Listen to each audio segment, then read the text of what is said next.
Hello, this is U.S. History, and you are watching from Unit 1 about the New England colonies. We just talked about the Southern colonies. Now it's time to talk about the New England colonies. Now, of course, it's called New England because in the Old World, the people who came here were from, or mostly from, England. And you're going to find that the people who come to the New World don't like to think up new names. They like to take the old names and just add new in front of it.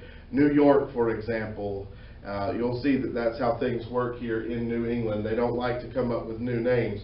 But it's our northernmost states today. Maine is on this map here, but Maine was not a colony at any time. It was later added much later during the Missouri Compromise is when Maine becomes a state. But it was part of what was called at that time Massachusetts. So this area up here, mostly settled for religious reasons again, is called New England. So taking a look at our timeline here, you can see we're still very early in the 1600s, the colonization period, starting in 1607 with Jamestown. 1609, the French are becoming involved in America as well. Samuel de Champlain settles Quebec up in Canada and establishes the fur trade there. 1614, John Rolfe marries Pocahontas and brings tobacco seeds to Jamestown. 1619, the House of Burgesses is elected in Jamestown. House of Burgesses, the first elected legislature in America, first example of self-government in America. 1620 is the Plymouth colony. Is founded by Puritans. They're the ones on the Mayflower. They established the Mayflower Compact, and that's in Plymouth, Massachusetts, which is where we'll begin today. And that next year in 1621, the very first Thanksgiving happens between the Pilgrims and the Indians, as I'm sure you will remember celebrating as a kid at the elementary school. 1634, Maryland, a southern colony, was founded for the Catholics. And then there is a war, 1636 to 1638, in Massachusetts called the Pequot War, which is a group of Indians versus those the settlers there in Massachusetts. And that was mostly over land, as you'll see. It's usually over land, these clashes between the colonists and the Native Americans. 1636, Providence, Rhode Island was founded by a man named Roger Williams after his banishment from Massachusetts. So we've got quite a lot to cover here in terms of colonization, so let's get right into it. So again, we looked at the South, the southern colonies. Now we're going to look at the New England colonies today, and then of course with the middle colonies. I'll remind you of this. Your notes, if I'm not mistaken, are 2-column notes, so you've got questions about these different regions. Don't forget the southern colonies are all about cash crops. So let me get to where I can write here. It's all about cash crops, so I'm going to put a big green money sign there. Southern colonies about cash crops, mainly tobacco, mainly cotton and things like that, eventually the raw materials that are going to be part of the essential to the transatlantic trade. So you're going to want to write that beside southern colonies, as it's all about cash crops. And today we're going to talk about the New England colonies. I'm going to put a cross right here because they're more about religious reasons. That's why they have settled where they settled. And again, the middle colonies are really known for 2 things. First of all, they're known for, again, their diversity. As we'll talk about in the next lesson, diversity. And diversity simply means there's lots of different types of people there with different types of cultures and everything else. And the other reason is because they're called the bread basket. So I want you to write that. I just wrote bread because this doesn't write very well with my finger on this lovely, very expensive screen here. But write bread basket. That's because they grow wheat there and all kinds of things like oats, things that are essential to breads, which is the main staple of the diet of that time period, okay? So diversity and the bread basket, that's what you need to know about the middle or the mid-Atlantic colonies. So when you write that on your sheet, put middle colonies / mid-Atlantic colonies, because they're in the center on the Atlantic coast, all right? So those are our colonial regions. So looking at our New England colonies, this is mostly what we're looking at, this region up in northern United States on the coast. So let's look at this. The New England colonies, I'm going to get those there so you can fill in the blanks. I hope you can see this. I know it's kind of dark, but it's because I wanted you to be able to see this up here. So the original New England colonies are Massachusetts. That's where the Plymouth colony is founded. Most of what we're going to talk about today occurs in Massachusetts. It was a big colony. It was the first one. So Plymouth Rock, you remember that from being a kid? Plymouth, Massachusetts is that first place that is settled. And then they also have other cities. Boston is going to become very important. And also Salem, Massachusetts, which is the location of the Salem witch trials. All that happens in Massachusetts. Then we've got Rhode Island, founded by a man named Roger Williams, who was kicked out of Massachusetts for being a good guy. Connecticut and New Hampshire. These are all original New England colonies. Now Plymouth in Massachusetts had been established by Puritans in 1620. You'll notice by the name Puritan, you see the word pure in there. They wanted to purify the Church of England, and it wasn't working out for them, so they left England and came here instead. A person who takes a religious journey is called a pilgrim. So these Puritans become the pilgrims. They come to America on the religious journey. They want to make a city upon a hill, a beautiful new society based on Christian values, or their version of Christian values, which happen to be extremely strict. And that's why they come here in 1620. When they get to our shores, they sign something called the Mayflower Compact, which is basically what's going to govern the colony. They sign that before they ever get off the ship, which is of course known as the Mayflower. The Great Migration occurs between 1630 and 1643. In that time, 20,000 Puritans come to the New World. That's a lot of people, and that's why this is called the Great Migration. And they're coming because they've got this new hope, this new colony in Massachusetts. The economy is mostly based on the forest and on the sea. They've got lots of lumber. England is an island, doesn't have that much lumber, so it needs that sort of thing. Also, they're on the coast, so the sea is good for shipping and also fishing and that sort of thing.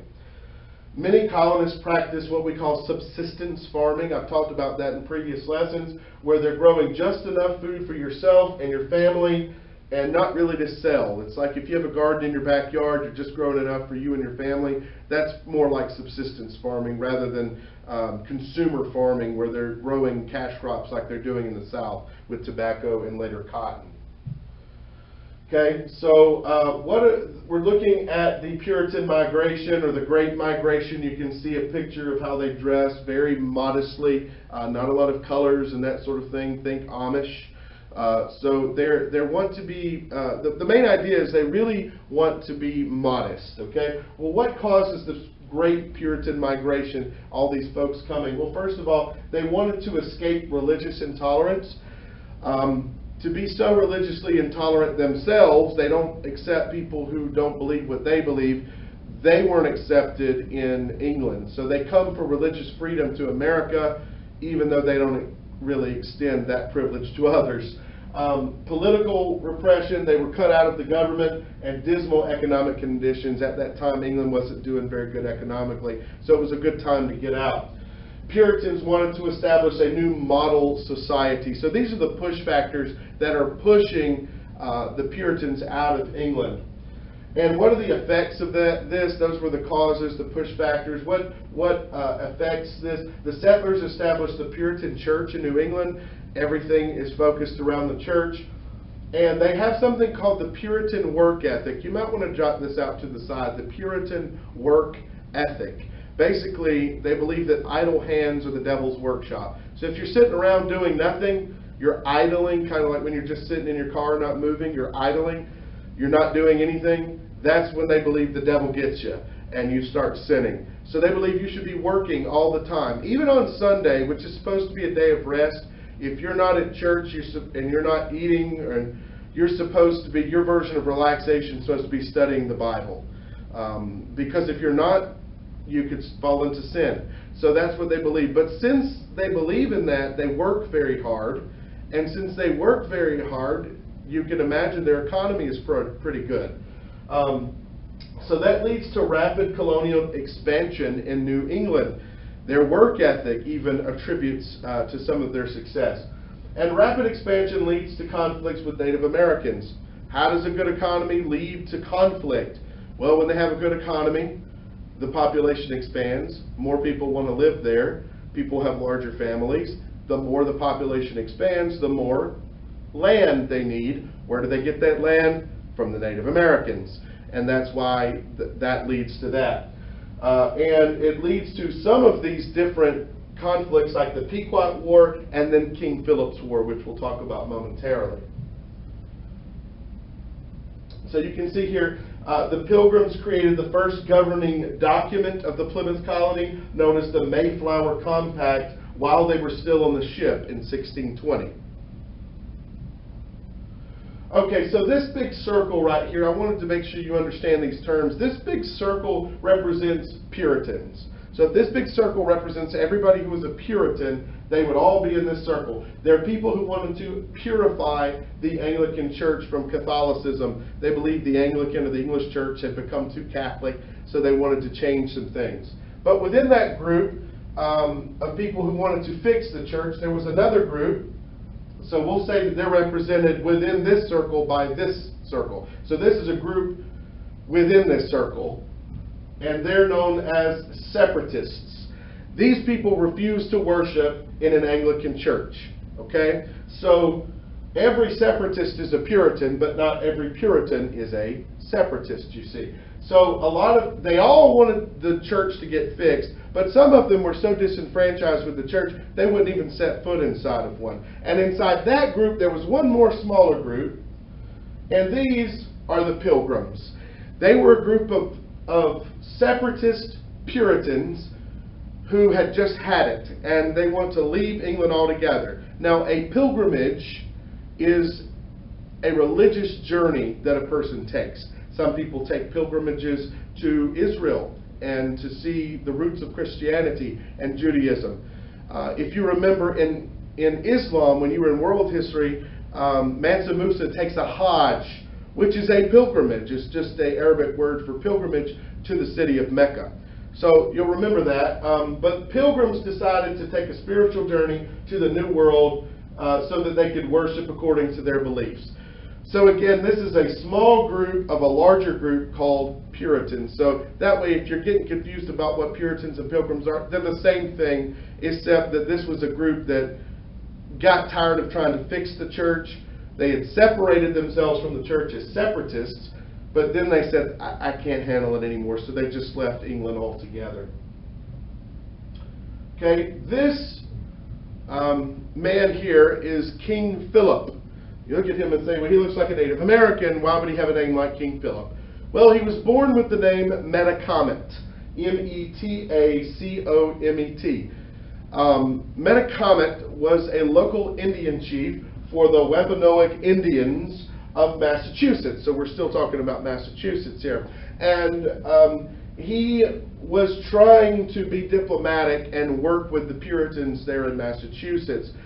Well, he went and talked to them, and they basically laughed in his face. He said, listen, I'm Chief Metacomet. I'd like for you folks to stop taking our lands. We'd like to work with you, but you got to stop taking our lands. They laughed in his face, and he left. Well, he got to thinking. He said, maybe they don't understand a name like Metacomet. Maybe they don't understand the name Chief. So I'm going to call myself something European sounding. I'm going to call myself Philip. And instead of calling myself Chief, I'm going to call myself King. Since they have a king, they recognize the significance of that. Maybe they'll recognize my authority then. So he goes and he says the same thing to them. I am King Philip, and I'd like you to stop taking our land, and I'd like to work with you to come up with some sort of agreement. They were angry at him, and they arrested him and basically humiliated him. They told him to leave, go back to his people, and tell them to lay down their weapons. Well, by then, he's had enough of trying to be diplomatic, and he says no. He goes back to his people, and then they attack. And there's a war in the middle of this called King Philip's War. Well, they're fighting, and they kill a lot of Englishmen, but of course they can't handle the firepower of the English who have guns, and many of them don't have guns. They've got old-fashioned weapons, spears, knives, bows and arrows and things like that, and they just eventually got overrun. And eventually King Philip dies, and that's what brings an end to this. However, they did stand up for themselves and say, you've got to stop taking our lands.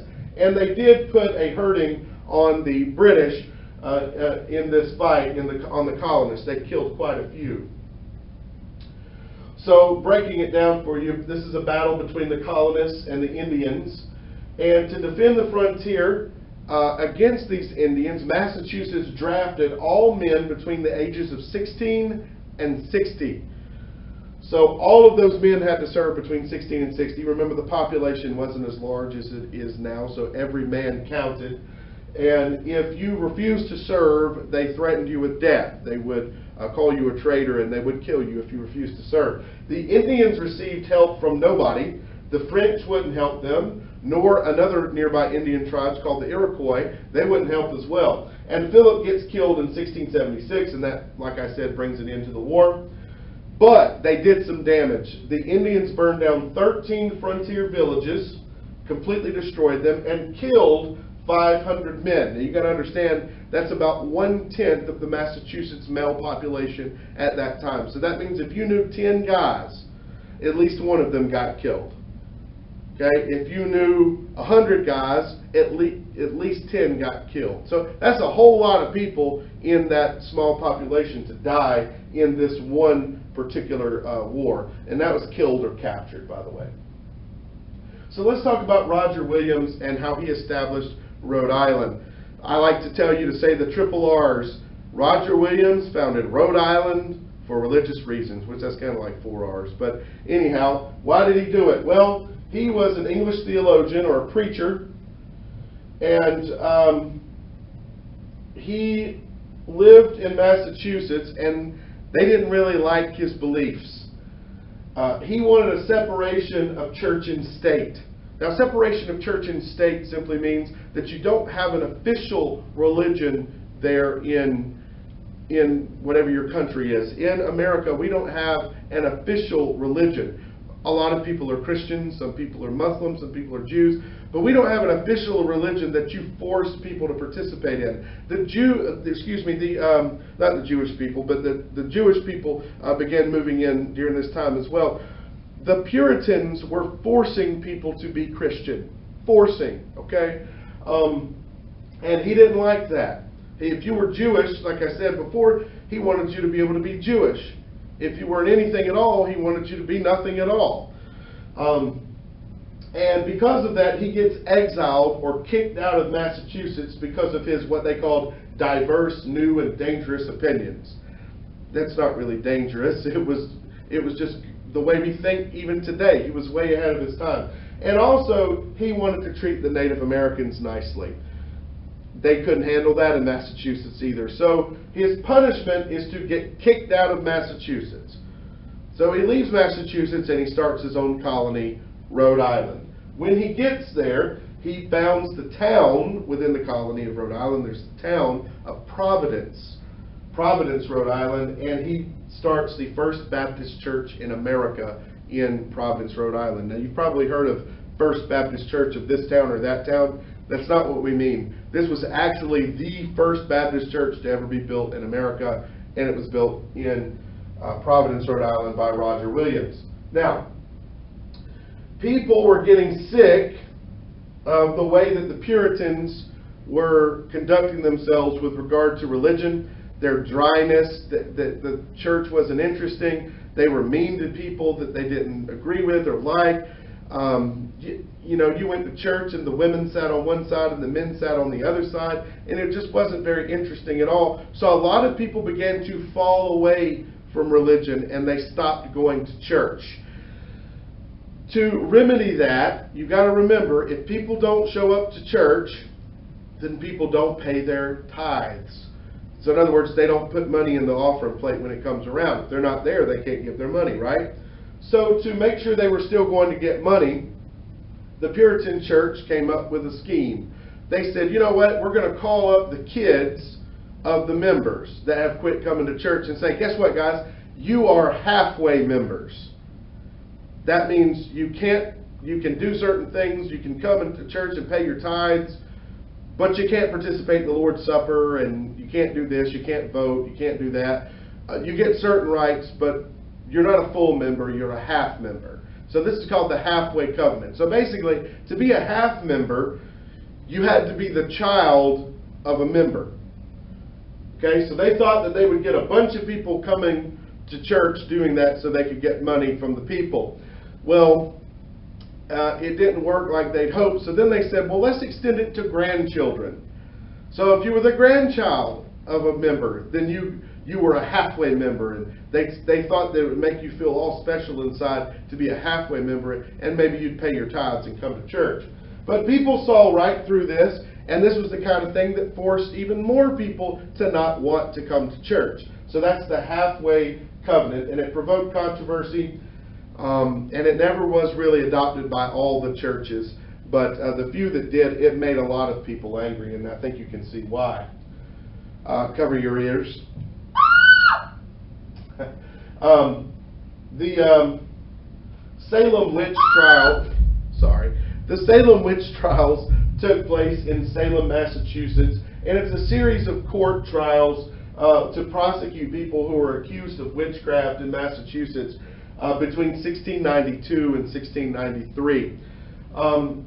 And between 1692 and 1693, over 150 people had been accused of witchcraft. Basically, if you think about how dry these church services were, you didn't talk, you didn't say amen, you sat there and you were very quiet. Well, these little girls wanted attention, so they started getting on the floor and writhing and screaming like someone had bewitched them. And of course, this is bizarre. These kinds of things don't happen in the Puritan church. So the preacher said, "Who's doing this to you?" And they would just point to someone, some old lady who kind of kept to herself. Maybe she was a widow, maybe she didn't get out much, but they'd say that she did it. Or maybe they'd say some older lady who never came to church. They said, "It's this woman, she's the one who did it." So these young girls are trying to get attention, and they stir all of the people up, and if you stood up against it and said, "Oh, I think this is wrong," then they would accuse you of being a witch, and you could wind up in trouble as well, because all they had to do was accuse somebody. So in that time period, 150 people were arrested or imprisoned, and even more were accused, but they didn't have anything brought in front of them. But the two courts convicted 29 people of the felony of witchcraft. 19 were hanged and killed for it, 14 women and 5 men. This is the sort of thing that is going to lead people to be disenfranchised with the church and fall away from the church. So there's a long period of time where people are falling away from the church, and it's also going to lead up to the charter for Massachusetts being yanked by the king very shortly.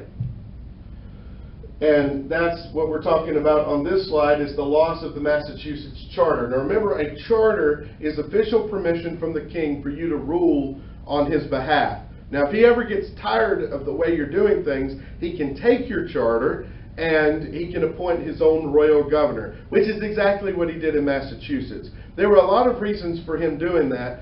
A lot of bad things had happened in Massachusetts, the Salem witch trials, the halfway covenant, the way they treated the Indians, the way they treated Roger Williams before he left, and some other folks. If you do your reading, you'll see that.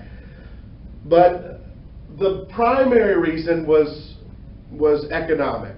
So they were not following the Navigation Acts. If you'll think back to mercantilism, the Navigation Acts made sure that the colonies did not compete with the mother country and kept the mother country profitable with a favorable balance of trade. So they were ignoring the Navigation Acts, and they had been for some time, and the king got sick of it.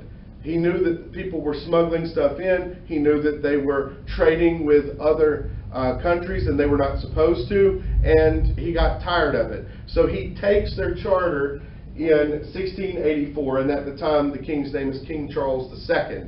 So we've gone from James I to Charles I to Charles II. And Sir Edmund Andros was sent to New England as its new governor, and that really tick the Massachusetts Bay colonists off because they did not like him at all, and of course they wanted to rule themselves. So this causes a lot of tension early on between the colonists and the British, and as you're going to see, that tension is going to build up and build up to a boiling point. Okay, so I've got a few questions here, and I'm going to skip those. Let's see if there's anything after this. No. All right, well, that's it for the New England colonies lesson. Have a good day.